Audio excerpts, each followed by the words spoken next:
December 1944. A crew of 9 American men aboard the B-17 Flying Fortress 812 just completed a mission during the Battle of the Bulge.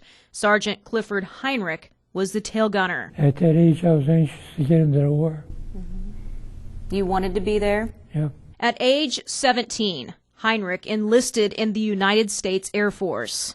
I felt it was my duty to be there. 2 days before Christmas, on a foggy evening, Heinrich and his crew were flying over a small town in England. Tail was hitting branches from the trees, so I got out of the tail and went over to the radio room, which is in the center of the plane.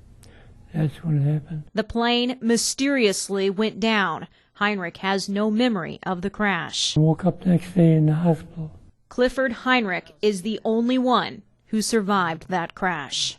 He spent 14 months in 4 different hospitals before heading home to Chicago, never to forget what he went through and the friends he lost.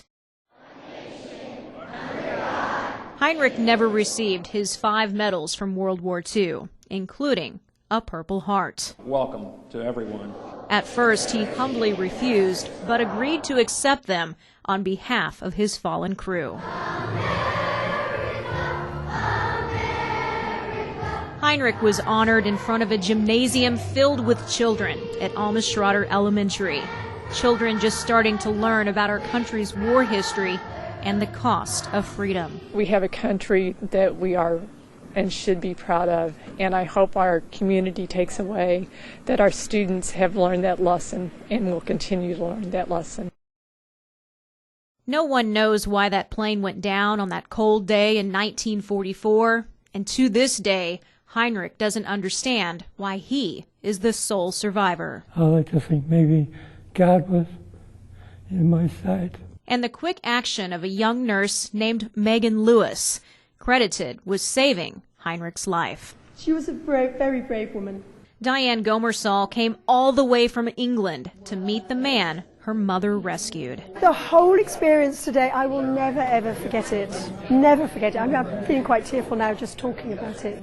George Bauer, he was flight engineer. 71 years later, at the age of 90, Clifford Heinrich still vividly remembers every crew member. He thinks of them and their families often.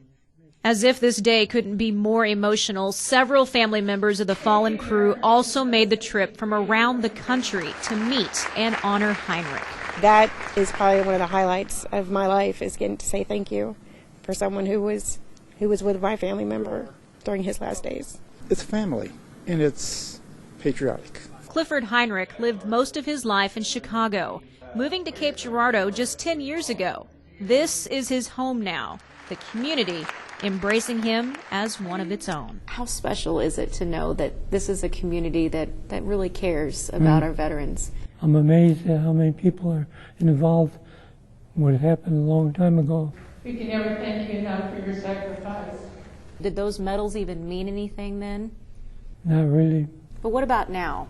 What do they mean to you today? I'm proud to have gotten them. This given to you on behalf of a grateful nation. Thank